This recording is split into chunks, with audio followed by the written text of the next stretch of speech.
अस्सलाम वालेकुम everyone, my name is Mohammad Shahrukh और आज हमारे साथ मौजूद हैं मिस तूबा कुतुब, जिन्होंने सीएसएस 2025 के अंदर 45th पोजीशन हासिल की and she has been allocated to the police services of Pakistan. Generally Pakistan में हमने देखा है कि एक लड़के का और एक बेटे का बहुत ज़्यादा वो होता है। She comes from a family जिसके अंदर दे आर 5 सिस्टर्स और इन्होंने ये साबित किया है कि women are capable of everything. In fact आज हमने जितने इंटरव्यूज़ किए हैं उसमें मेजॉरिटी वुमेन है, तो बड़ी ही अच्छी प्राउड मोमेंट है। Thank you so much Tuba for joining us today. It is an honour to have you. First things first, how was the feeling when the result came out? आपने list में नाम देखा, क्या थॉट्स थे, क्या तासुरात थे, क्या चल रहा था दिमाग में? सर जब मैंने रिज़ल्ट देखा, तो मेरे हाथ में लिस्ट थी और आई स्टार्टेड शिवरिंग और मेरे सामने मेरी मम्मा खड़ी हुई थी। उन्हें अंदाज़ा हो गया कि इसका रिज़ल्ट आ गया है और उन्होंने ना रिज़ल्ट पूछे बगैर मुझे हग कर ली। तो मैंने कहा कि क्या हुआ मम्मा रिज़ल्ट पूछा? मम्मा कहती नहीं तुम्हारी एलोकेशन हो गई है मेरे लिए यही काफ़ी है। फिर मैंने हुँ, जब उनको ग्रुप बताया तो वो बहुत ज़्यादा खुश हुई। और इसके अलावा जब मेरे बाबा को पता चला तो he literally started crying. He was wow! Too emotional और माशाल्लाह अब बहुत खुश हैं सब। जिस तरह मुझे बता रही हैं लिटरली मुझे भी अभी देख आपकी बात सुन के गूज़बम्प्स हो रहे हैं एंड आई कैन रिलेट कि कितनी एक ओवरवेलमिंग फीलिंग होती है, बंदे को यकीन नहीं आता, जनरली बहुत ज़्यादा स्टेट ऑफ डिसबिलीफ होता है। एंड जी, police by the way is a great service for women. Yes I sir. Think जितने मैंने औरतों को देखा है, they are performing roles in the police service जो इतना अच्छा काम कर रही हैं, इतना अच्छे लेवल पे आके कर रही हैं। So I think it is great that you have chosen police for yourself. So let's start a bit with your background. आपने एजुकेशन अपनी कहाँ से ली, क्या किया, आपकी स्कूलिंग या जनरल ओवरव्यू ज़रा बताएँ कि और साथ सीएसएस की तरफ फिर आपको किस तरह फ़ील हुआ कि मैं इस तरफ आना चाहती हूँ? सर मेरा स्टार्टिंग में ज़्यादा टिल्ट जो था वो रिसर्च की तरफ था जब मैं अपनी मैट्रिक एफएससी में थी। लेकिन उसके बाद ये हुआ कि जब मैंने अपनी actually I am a graduate from GCU Lahore अच्छा, and I did my BS honours in biotechnology from there या एंड ड्यूरिंग माय टाइम मेरा रिसर्च की तरफ थोड़ा-थोड़ा टिल्ट कम हो रहा था, तो हुँ, मेरा सीएसएस की तरफ टिल्ट ज़्यादा हो रहा था। हुँ, और दूसरा ये कि सिंस माय चाइल्डहुड मैंने बहुत लोगों से सुना था कि सीएसएस करते होते हैं लोग, लेकिन मैंने कभी अपनी आँखों के सामने किसी को करते हुए देखा नहीं था। हुँ। तो बचपन से वो रुझान था और अल्हम्दुलिल्लाह फिर एक मैंने ख्वाब, एक ख्वाहिश एक दिल में वो बिल्कुल, थी कि यार मे बी मैं ट्राई करती हूँ, देखती हूँ और एक ज़ाहिर है बिल्कुल, एक सोशल रिकॉग्निशन और एक हमारे इदारे में जनरल सोसाइटी में इसका बहुत ज़्यादा एक ऑनर और प्रेस्टीज एसोसिएटेड है। एग्ज़ैक्टली, एंड आई थिंक माशाल्लाह you've qualified, landed in a great group yes and sir, being a woman, it is amazing that yes you've sir. achieved this big milestone. अच्छा तूबा ये बताएँ कि आपकी journey के अंदर सबसे बड़ा अहम किरदार, रोल अगर आप किसी को डेडिकेट करना चाहें कि यार इसकी वजह से मैं आज यहाँ पे हूँ, तो वो कौन या क्या होगा? Definitely they are going to be my parents. मेरे फादर खास तौर पे और मेरी मदर, उनकी इतनी ज़्यादा सपोर्ट थी। आपको पता है कि सीएसएस में आपको इमोशनल और मोरल सपोर्ट बहुत ज़्यादा चाहिए होती है। या आपको एक विल चाहिए होती है कि आप कर सकते हो। तो मेरी ज़िंदगी में सबसे बड़ा रोल मेरे बाबा ने और मेरी मामा ने प्ले किया है और अल्हम्दुलिल्लाह। ज़बरदस्त। तो हम देखते हैं कि जी फ्रंट पे आपको एक सक्सेस स्टोरी मिल रही है, लेकिन इसके पीछे बहुत ज़्यादा मेहनत, कोशिश और लोगों का हाथ है और पेरेंट्स हमेशा हमारे ऐसे हीरोज़ होते हैं जिनको हम जितना मर्ज़ी सेलिब्रेट कर लें, तो वो कम होगा। So Tooba tell us a bit about your educational background. आपने क्या किया हुआ है? कहाँ से ग्रेजुएट की? थोड़ा-सा ये बताइएगा। Sir, I did my graduation from Government College University Lahore.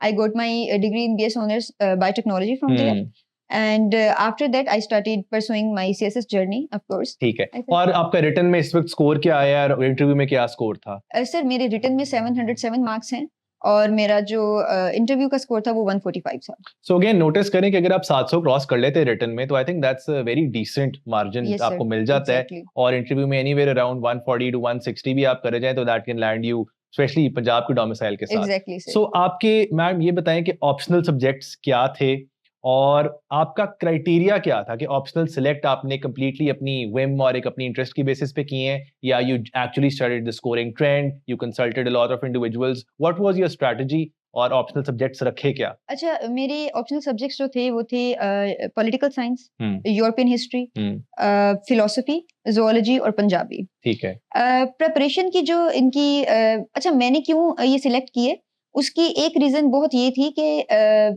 मेरा इंटरेस्ट था। यूरोपियन हुँ, हिस्ट्री मुझे लगता था कि मैं बहुत एन्जॉय करूँगी हिस्ट्री ठीक है। पढ़ते हुए। और उसकी एक और रीज़न ये थी कि मुझे लगता था कि ये स्कोरिंग है, जो कि हुँ, अनफॉर्चुनेटली मेरी हुँ, अटेम्प्ट में नहीं रहा।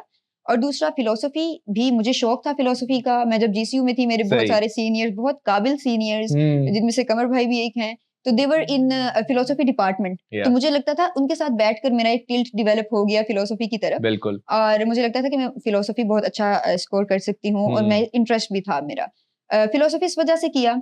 और पंजाबी को सिलेक्ट करने की रीजन यही थी कि ये बहुत ज्यादा हमेशा स्कोरिंग था। स्कोरिंग होता है। हाँ जी, और पॉलिटिकल साइंस तो डेफिनेटली इसलिए किया था because you need to know about बिल्कुल। Political science. ठीक है, If let's you are- talk a bit about English.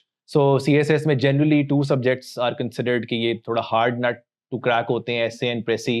So English आपकी जनरली ठीक थी, स्ट्रांग थी, या you actively work to fix your basics? How did you make sure कि मैं इन 2 सब्जेक्ट्स में मार ना खाऊं और ये मैंने सर्वाइव और सेफ लेकर जाने हैं नो मैटर व्हाट? अल्हम्दुलिल्लाह मेरी स्टार्टिंग से ही इंग्लिश बहुत अच्छी थी। जबरदस्त। बहुत अच्छी भी नहीं थी तो, लेकिन बहुत, मतलब मेरे टीचर्स कहते थे कि बहुत अच्छी इंग्लिश है। ठीक है। मैं बहुत छोटी थी जब से हमें मेरे बाबा हम सब बहनों को टेंसेस करवाते होते थे। हमारा रोज टेस्ट होता था, हमारी वाओ। ग्रामर की मिस्टेक्स होती थी, हमें डांट पड़ती थी। I still remember those days. लेकिन हमें पता, हमें स्कूल की किसी चीज की टेंशन नहीं होती थी जितनी हमें बाबा की होता था। डांट की। एग्जैक्टली। तो मेरी इंग्लिश की ग्रामर वगैरह की सारी चीजें, टेंसेस वहीं से ठीक होना स्टार्ट हो गए थे हम सब बहनों के। और अल्हम्दुलिल्लाह मेरे वो इश्यूज फिर इस वजह से नहीं थे इंग्लिश में। बिल्कुल। इसके बावजूद मैंने प्रेसी और एसे की बहुत प्रैक्टिस की। मैं ये नहीं कह सकती कि आपकी इंग्लिश बहुत अच्छी है तो आप प्रिपरेशन के बगैर आप पास कर फॉर लोगे। ग्रांटेड ना लें। फॉर ग्रांटेड मैंने हरगिज नहीं लिया। आपको अंदाजा होगा हमारी बार प्रेसी का पेपर बहुत टफ आया था। या इतना टफ था कि मुझे लगता था कि मैं शायद रिटन भी क्लियर ना कर पाऊँ। लेकिन अब मुझे यही लगता है क्योंकि मैंने कभी फॉर ग्रांटेड नहीं लिया, मैंने बहुत प्रैक्टिस की, तो इस वजह से आई वाज एबल टू। सो आपके ख्याल में कितनी, एक for somebody who starting from scratch, zero से तैयारी शुरू कर रहा है, जिस तरह लोग देख रहे हैं, कितना टाइम आपको लगता है इस एग्जाम के साथ जस्टिस करने के लिए इनफ है, कंसिडरिंग आपकी अंग्रेजी भी लोगों की नॉर्मल एवरेज या बिलो एवरेज होती है? सो कितना टाइम आपको लगता है अच्छे तरीके से आप तैयारी दे के एग्जाम दे सकते हैं? इससे ये मुझे लगता है कि पर्सन टू पर्सन वेरी करती है ये चीज। ठीक है। ठीक है, लेकिन अगर कोई बहुत इंटेलिजेंट बच्चा है तो आइडियल 8 to 9 मंथ्स होने चाहिए आपके पास मिनिमम। बिल्कुल। ठीक So है, 8 to 10 months is a good time जिसमें Is a आप अपनी good इंग्लिश भी फिक्स time. करके और तैयारी के साथ जस्टिस कर सकते हैं, Yes. सारे सब्जेक्ट्स के साथ एक अच्छी अटेम्प्ट की तैयारी की जा सकती है। Exactly yes. So let's talk about the interview. So since Tuba was a student of KIPS Gartown as well, इन्होंने वहाँ पे टेस्ट सेशन दिया, उसके बाद इन्होंने मॉक्स दिए KIPS के अंदर अपनी इंटरव्यू की तैयारी में, और एक बड़ी मजेदार इंसिडेंट है जो ये अपने, मैं चाहूंगा खुद ही बताएं और नरेट करें उसको, कि इनका इंटरव्यू का एक्सपीरियंस KIPS में कैसा था और उसका फायदा इनको एक्चुअल एग्जाम के अंदर क्या हुआ। मैडम उस पे बारे में जरा बताइएगा। अच्छा, जब मैं यहाँ पर इंटरव्यू के लिए आई, मेरा मॉक इंटरव्यू था, फुल पैनल इंटरव्यू। तो सर अशरफ कुरैशी ने मुझसे एक क्वेश्चन किया था अबाउट, ही आस्क्ड कि why vultures are declining in south Asia. I was blank, मुझे बिल्कुल भी आंसर नहीं आता था। तो क्योंकि मेरी इंटर्नशिप भी थी WWF पाकिस्तान के साथ, या तो उन्होंने मुझसे मजीद क्वेश्चंस करने स्टार्ट कर दिए। मुझे उनके एक भी क्वेश्चन का आंसर नहीं आता था। तो जब उन्होंने मुझे फीडबैक दिया तो उन्होंने मुझे प्रॉपर गाइड किया कि आपने इसको कंप्लीटली प्रिपेयर करके जाना है। और उस दिन मैं बहुत ज़्यादा परेशान हो गई। मैं घर गई, मैंने WWF पे इतनी रिसर्च कर छोड़ी और एक-एक चीज़ प्रिपेयर की, वल्चर्स पे सब कुछ पढ़ा। तो जब मैं फाइनल इंटरव्यू दे रही थी, मैम बुशरा का पहला सवाल ही ये था।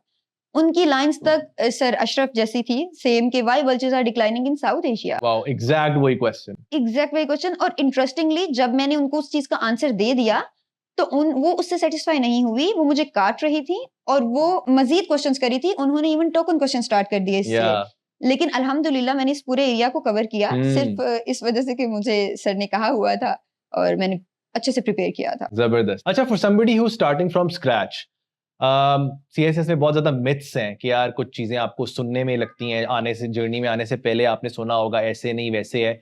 2 से 3 मिथ्स बताएं जो आपको जर्नी में आने के बाद पता लगी कि ये ऐसा नहीं है, और for somebody who is watching, what are the things that you want to clarify right away कि यार सीएसएस में ये चीज नहीं है, ये नहीं है। 2-3 बातें वो बताएं। अच्छा, उसमें पहली बात तो ये है कि मुझे उन लोगों की, okay I might be wrong, हो सकता है वो ठीक हो मैं गलत हूँ, लेकिन मुझे समझ नहीं आती जो ये कहते हैं कि 3 महीने में हमने तैयारी कर ली। बिल्कुल ठीक है। So that's a myth. I think that's a of big course myth. Exceptions are there, but 3 महीने में तैयारी के साथ जस्टिस करना इम्पॉसिबल। नहीं, इट्स वेरी इम्पॉसिबल, क्योंकि देखिए इससे आप उन लोगों को डिस्करेज कर रहे हैं जिन बच्चों को ज्यादा टाइम लग रहा या है।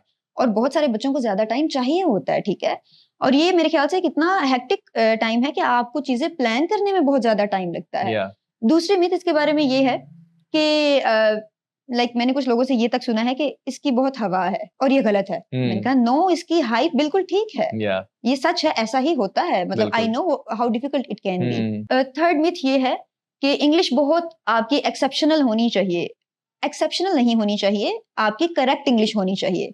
कीप इट सिंपल, चीजों को कॉम्प्लिकेट करने की जरूरत नहीं है, and you are good to go. जितना आपका एक्सप्रेशन आसान सिंपल ग्रामेटिकली करेक्ट हो वो ठीक है, हमें कोई हाई फाई फैंसी फ्लावरी या नेक्स्ट लेवल किस्म के वर्ड्स नहीं चाहिए। ये एग्जैक्टली, एक्चुअली आपके लिए नुकसान दे सकती है चीज। एग्जैक्टली, बिल्कुल।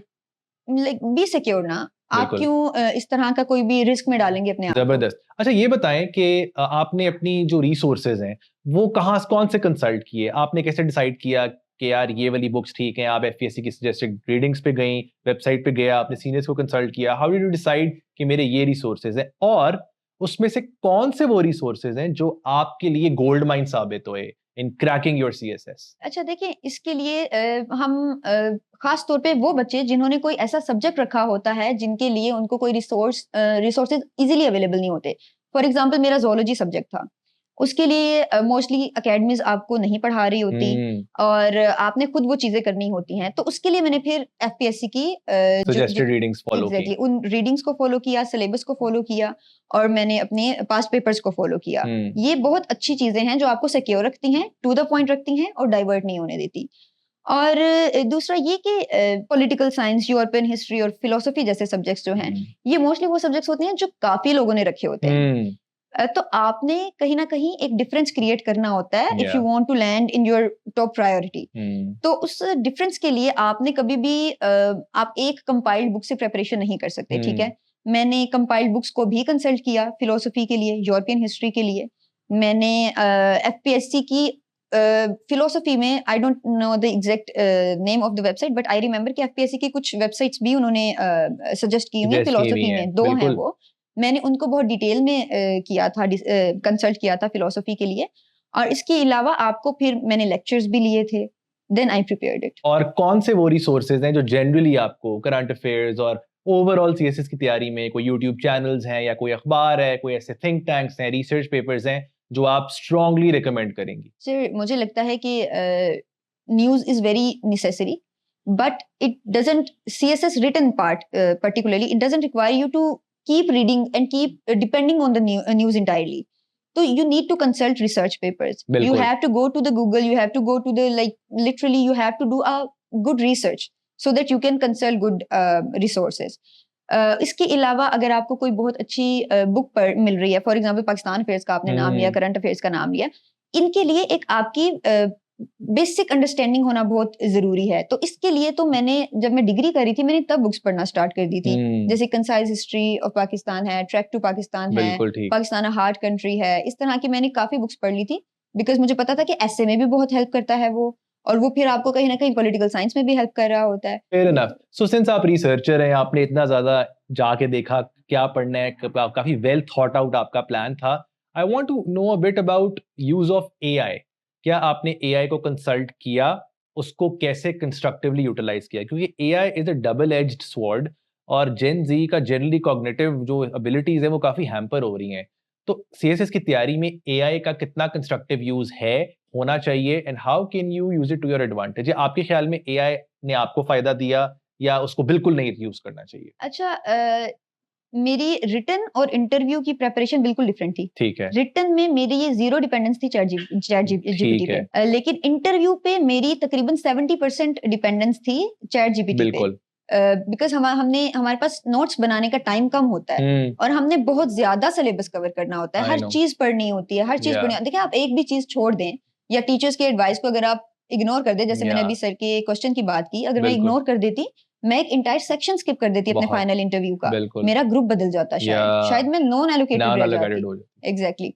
तो इस वजह से इंटरव्यू में तो चैट जीपीटी ने बहुत ज्यादा हेल्प की, आपको छोटी छोटी चीजों का पता होना चाहिए, तो it's a very quick source या और बहुत स्मार्टली आप उसको यूज कर सकते बट हो। रिटन में you have to use it smartly. बिल्कुल, मैंने देखा है बहुत सारे लोग रिटन में यूज करते हैं, मैंने पर्सनली नहीं यूज किया, ठीक है। बिकॉज मुझे ज्यादा डिटेल में जाने की का शौक है। अच्छा ये बताएं कि एक ये है कि इदारे का एक बहुत अच्छा रोल होता है, कुछ लोग कहते हैं इदारे के बगैर तैयारी हो जाती है। Sitting at this platform, I want to know your honest opinion, is CSS doable without the help of a good institute? Doable होगा नहीं होगा, लेकिन एक अच्छे इदारे का क्या रोल है और आपका ऑडियंस को क्या एक मैसेज होगा कि what role does an institute play in your entire preparation? Sir I hold huge regard for the people जो खुद सेल्फ स्टडी करके यहाँ तक पहुँचते हैं या कोई भी ग्रुप सिक्योर करते हैं। लेकिन मुझे लगता है कि आपको एक अच्छे ग्रुप के लिए और एक अच्छी एज पर अच्छे टाइम पर एक अच्छे ग्रुप के लिए अदारा बहुत जरूरी होता है। बिल्कुल। वो आपकी डायरेक्शन को ठीक रखता है, आपको डेविएट नहीं होने देता। अब जैसे आपने कहा ये एक रिटन एग्जाम है, ठीक है ना, आपको रिटन प्रैक्टिस करनी है, इवैल्यूएशन और करवानी है, इवैल्यूएशन करवानी है। अगर आप इवैल्यूएट नहीं करवाओगे तो आप अपने आप को सिक्योर नहीं कर सकते, आप डिफरेंस नहीं क्रिएट कर सकते। वही बात है कि या तो आपको आपकी एलोकेशन नहीं होगी या फिर अच्छी एलोकेशन नहीं होगी। तो अदारा बहुत ज्यादा अहम किरदार अदा करता है, लेकिन बहुत सारे बच्चे अनफॉर्चुनेटली ये अंडरस्टैंड करने में फेल हो जाते हैं कि उन्होंने भी एक रोल प्ले करना था अदारे के साथ। इट्स म्यूचुअल एफर्ट, दोनों तरफा जो है ना, उनका 50% इदारे का 50% उनका है। और अगर आप खुद तैयारी करते हैं तो मेरा ख्याल है जो आप 2 साल में चीज अचीव करोगे वो आप इदारे के साथ शायद कम टाइम के अंदर ऑप्टिमल तरीके से उसको चैनलाइज डायरेक्शन तैयारी के साथ उसको यूटिलाइज कर सकते हैं। So again you can do it on your own, but again it might take long. शायद किबला दुरुस्त करने में, सीधी चीजें करने में ही इतना टाइम लग जाए। So you have to be smart about your time as well कि कम टाइम में ज्यादा अचीव कैसे कर सकता हूँ। इसके अलावा मैम ये बताएं कि जो ऑडियंस इस वक्त देख रही है, somebody who's starting from scratch, क्या मैसेज आपका होगा कि उनको दिल से, you know, since you're now a winner, you're at this platform, mashallah, you've qualified, you've landed in a great group, what is your message to the youth of the country? You know, jobs नहीं है, instability है, एक बहुत uncertain किस्म की चीजें हैं, तो क्या मैसेज होगा आपका जनरली ऑडियंस के लिए, अवाम के लिए? सर सबसे पहले तो मैं ये कहना चाहूंगी कि नेवर गिव अप। अनफॉर्चुनेटली जेन जी थोड़ी सी ज्यादा इम्पेशेंट होती है, क्योंकि मेरी छोटी 2 बहनें भी हैं, तो मुझे ये लगता है कि आपके लिए कंसिस्टेंट रहना बहुत जरूरी है। Whatever you want to do in your life, be consistent. और खास तौर पे अगर आप CSS या PMS करना चाहते हैं तो फिर तो कंसिस्टेंसी के अलावा कोई दूसरा चारा ही नहीं है आपके पास। और दूसरा ये कि लोगों की बातें ना सुने। आपको बहुत सारे लोग आपको डिमोटिवेट करने वाले होते हैं, आपको मोटिवेशन कोई भी नहीं दे सकता। हमेशा याद रखें कि highest inspiration always comes from within yourself, that's all. Fair enough. So thank you so much once again, it was an honour to have you. बहुत अच्छा लगा। And you know, again we are seeing women taking leadership positions, and mashallah you're now an inspiration for so many people watching, कि किस तरह से women और औरतें भी बहुत ज़्यादा competently equipped हैं और capable हैं कि वो हर चीज़ के अंदर आके जो है ना वो forefront से lead कर सकती हैं। A lot of best wishes, prayers for your journey ahead. May you continue to make the nation proud. And that was Miss Tuba. I will see you guys in the next one. Thank you so much.